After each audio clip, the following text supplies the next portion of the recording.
Hey guys, it's Henry from Mowers and Blowers again. It's Sunday, March 3rd. We're expecting 3 to 6 inches tonight. This will be the second significant storm of March. Apparently March really likes snow here in New York because we've had literally nothing the entire year. But I do remember that last year in March we had 4 nor'easters.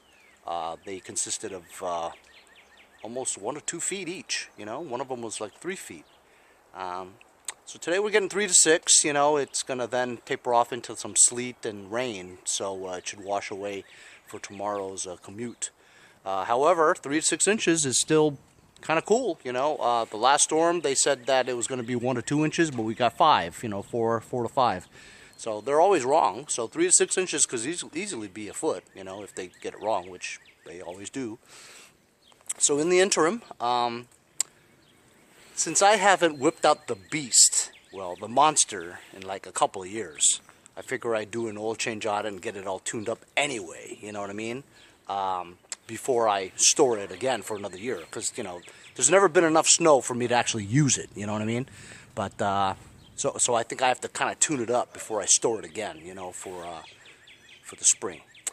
So I've got to try to whip it out of that shed. There's a lot of crap in there, you know what I mean? It'll take me a while, and in the meantime I'm gonna try to make room in the garage for the beast, you know? Well, I call it the beast, but it's really the monster, you know? 13 horsepower, 33 wide, Tecumseh Snow King. It's really a Yardworks, right? The thing is gigantic. It's got the power steering, which I absolutely love, and these huge big boy wheels, you know? So I'm going to whip that out later in anticipation for the storm, and I'll actually use it for a video, which is great. But I got to first clean that up and get all the crap out of my garage and park it in the backyard. My backyard's going to look like Pete Lombardi's yard now, you know?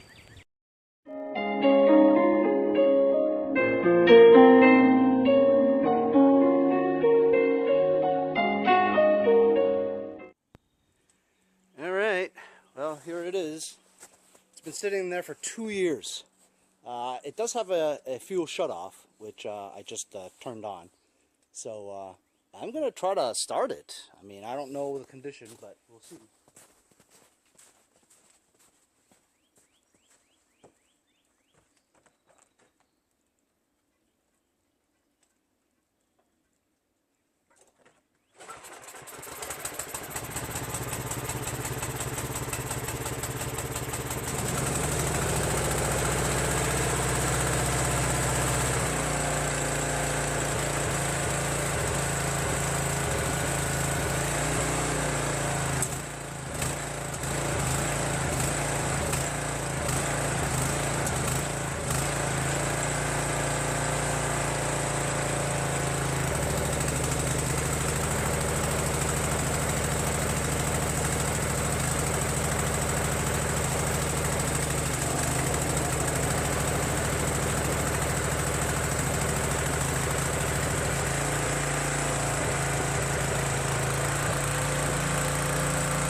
So I'd have it on full run right now, and obviously the carburetor needs a little of attention.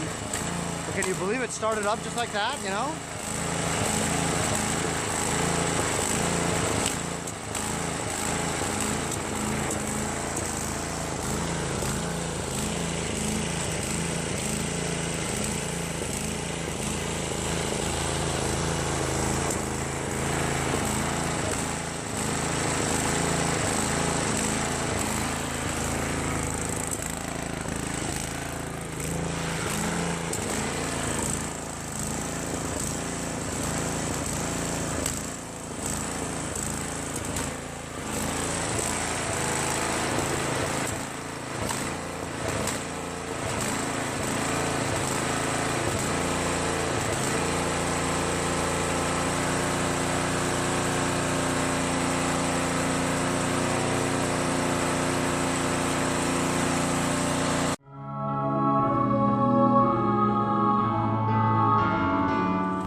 How about that, huh? That was pretty cool. It actually runs pretty good. When you put it on idle, it idles well too, you know. But you know, it surges a little bit when you're at high throttle.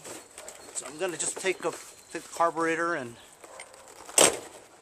see if I can do a little tune-up on it, you know, and give it an oil change.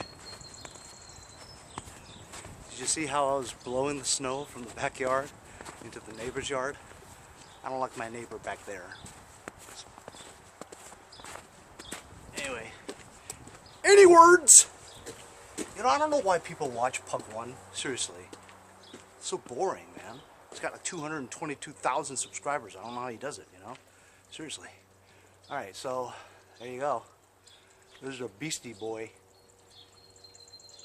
Well, I call it the monster, but it is a beast. You see how that launches all that slushy snow right over the fence, man? Man, love this thing. Anyway, so I'm going to put it on its face and clean the carburetor. So I just checked the oil, and I'm a little dumbfounded because it was crystal clear, like new oil. And then my wife just told me, she's like, well, you cleaned that out last year when you cleaned out the shed and you were working on that thing. And I said, oh yeah. I gave it an oil change and I put synthetic in there, so it doesn't need an oil change. However, this is such where the carburetor is really difficult to get the panel up. Oh, son of a... So I'm going to lift this up on its face, do it quick and dirty. Oh, squats.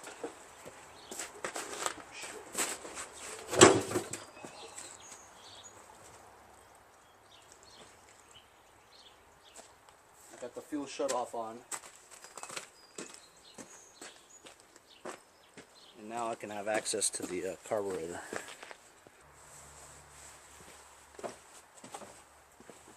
So it's a 1/2-inch wrench.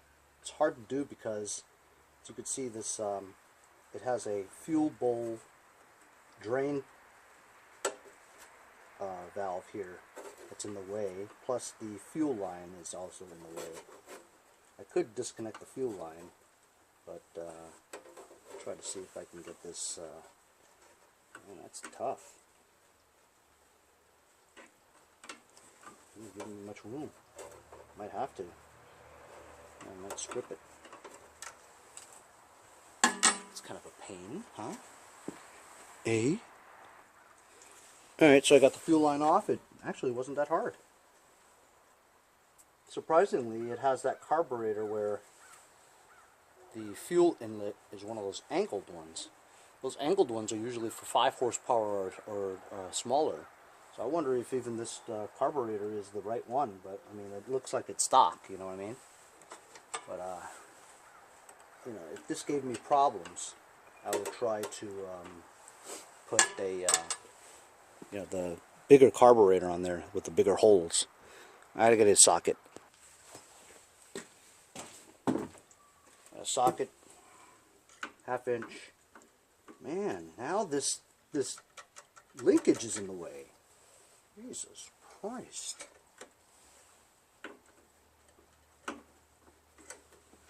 Socket's too big. Too long. Shorter socket. Ah, there we go.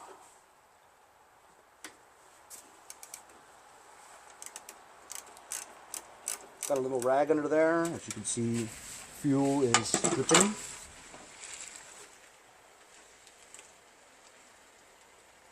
Let's see what the condition of this fuel looks like.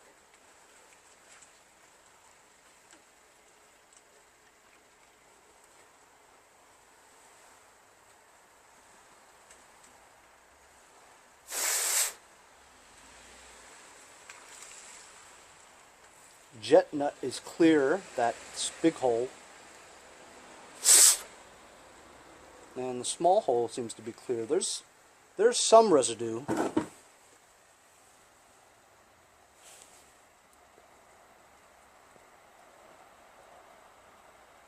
you know, it's a, you know, has like some residue in there, but that hole seems to be clear. And you see, that's clear. Let's look at the bowl.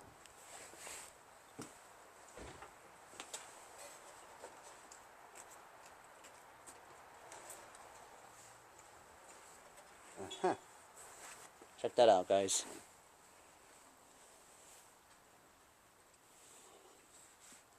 There's some black sediment in there. That stuff would get in the way of the emulsion tube and the jet nut fuel getting in there, you know. So I don't know what that black stuff is. It looks like it's probably from the fuel line, you know what I mean, like rubber residue. But the fuel looks clean. I mean, you know, it's clear, but it doesn't. It looks like a little more than 30 days, but less than 90 days, which is really surprising because this is the same fuel from last year, you know. That's pretty good. I'm going to clean this up and put it back. Just cleaned out the bowl. And since it's quick and dirty, we're not taking the carburetor off, right? I'm going to use some new STA-BIL carb choke and parts cleaner. Thanks, STA-BIL. You just shoot it in the emulsion tube area.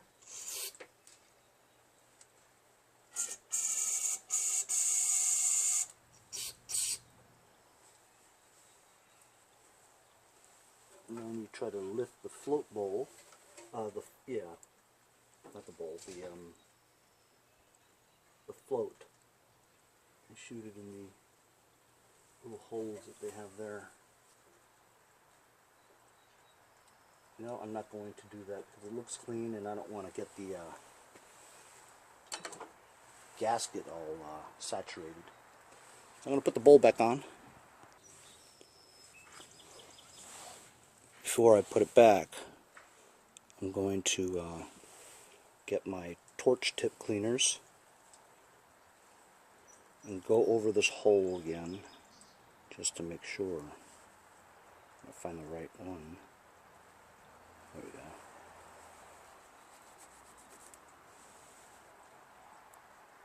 Just to make sure it's nice and clean and clear. And there's a teeny tiny one that I don't think will fit because it's so freaking small that you need one of those bread twisty. Oh, look at that.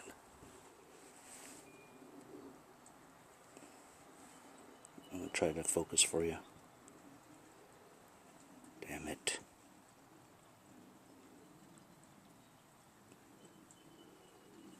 Unbelievable.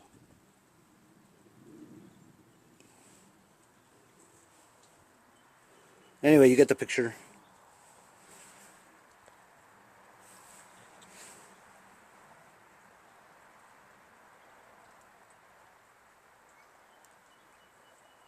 Right there. Super tiny.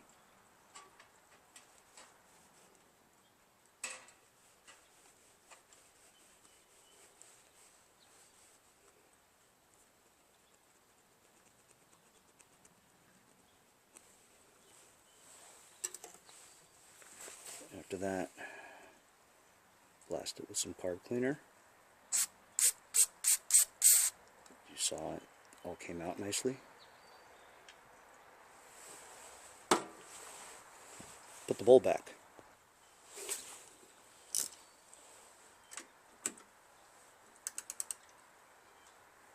Remember, this nut is brass. Don't go nuts. It's not like torquing lug nuts on a car, man. It's just yeah, that's it. You can't do it anymore. You get to the point where you're just like, oh, that's it. If I do it anymore, it's going to break it, you know? I'm going to pop the fuel line back on.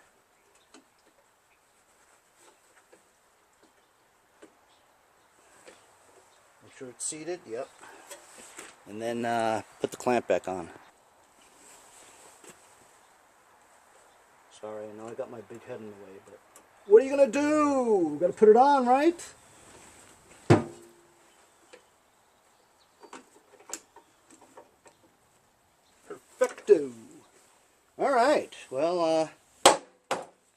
that's it. That just about does it.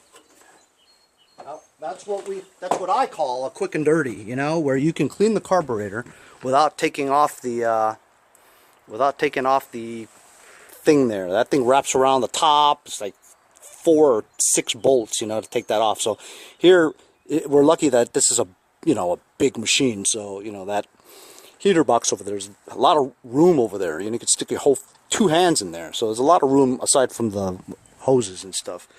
But you see right around there, it's kind of yucky over there, like some corrosion and rust.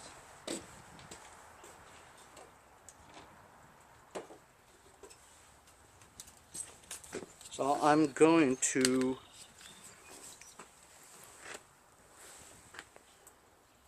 I'm plugging all the sponsors today, ain't I? Some liquid wrench, pro penetrant and lubricant, powered by flashlight. I want to show you guys something. What's flashlight? Check this out. The light. There's a light on there, man. I didn't know it until I was using it the other day, you know. I'm just gonna. There you go. Doesn't hurt anything. It just protects it.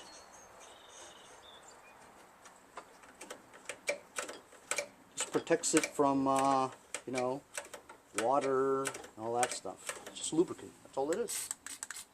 It's like WD-40. You could drink WD-40. Can't hurt anything. I'm gonna go around and do some more in some of the areas that need it. Another part that you should definitely lubricate is the recoil starter, because remember, it has this metal coil in there that's very susceptible to rust. There's a hole in here. You can just shoot it in there. It's where that little tab hooks onto. You can get some lubricant in there.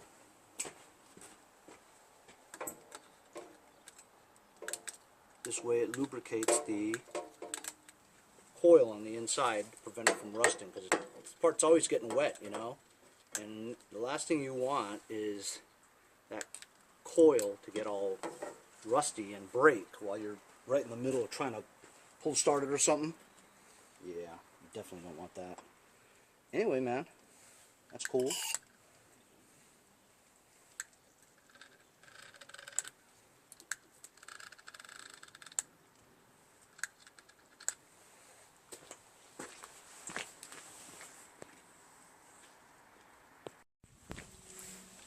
My battery's going to run out, so I'm just going to end it right here with me pulling this down. Hope I don't die.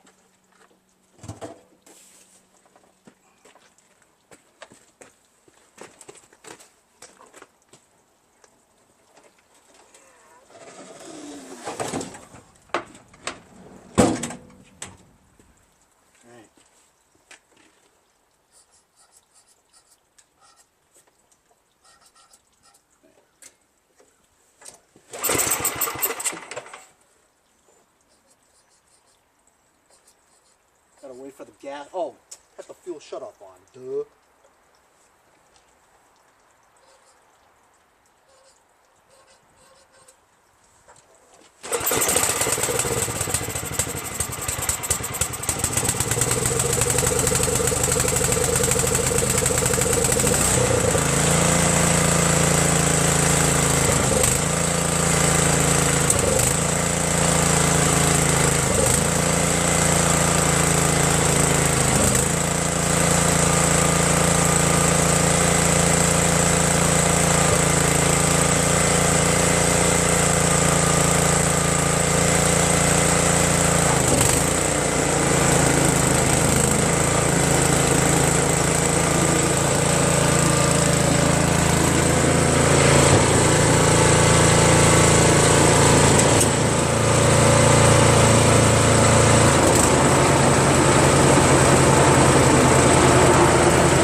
thing's incredible, man. I love it.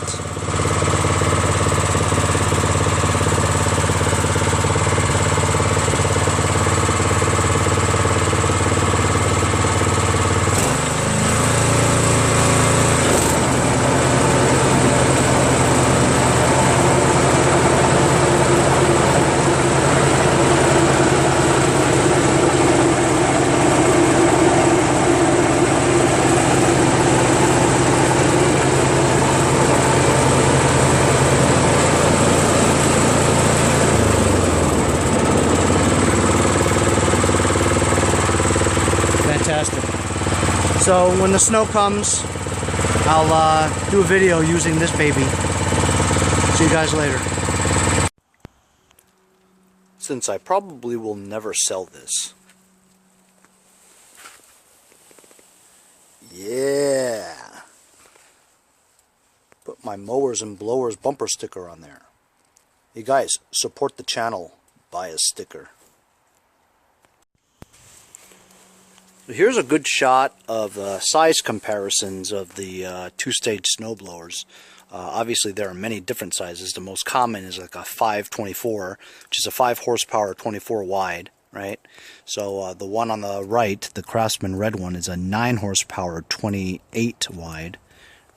My big monster over here is a 13 horsepower 33 wide. So there's the difference in size, right? Then of course you have the little single stage ones. This is like a 21-inch wide, right?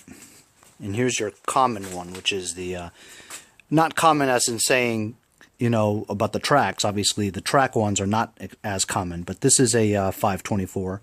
So it's 24-inch wide and it's a 5 horsepower engine. This Tecumseh Snow King engine is a 5 horsepower. It is probably the most common snowblower engine that they've made.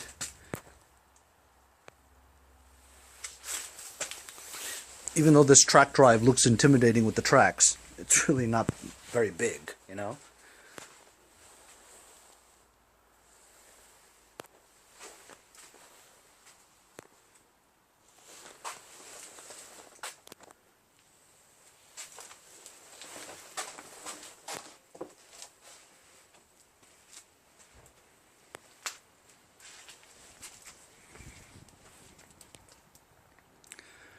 These snowblowers take up a lot of room in your garage.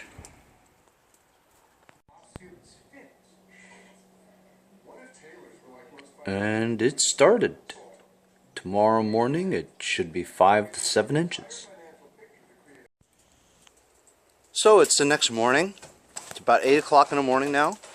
And I'm very disappointed. I think all we got was like 3 inches of all heavy, wet slush. Just cleared the cars to make more snow over here. If you go to the driveway over here, it's hardly any. It's all wet slush. See?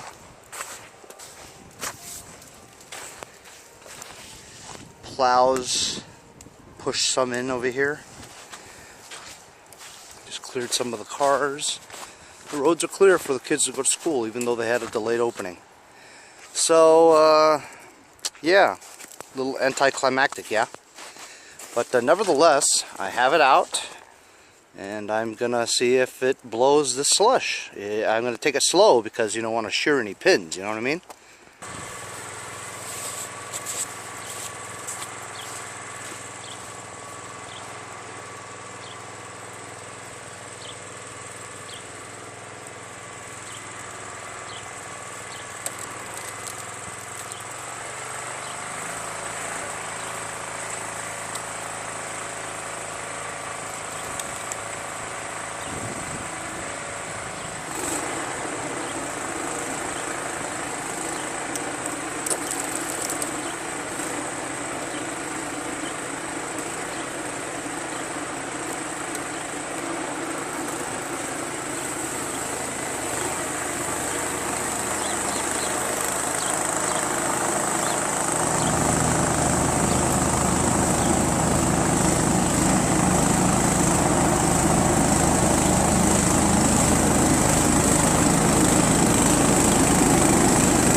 that kind of sucked. The camera fell on the floor.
this one.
Snowblowers. Kind of useless when it's all heavy slush, you know what I mean? It's very anticlimactic. Snowblower is completely useless in this kind of snow. Didn't work. Fail. Hey guys, support my channel. Buy a sticker. Got the bumper sticker too. Thanks for watching, guys. See you guys next time on Mowers and Blowers. Follow my Instagram at Mowers and Blowers. Check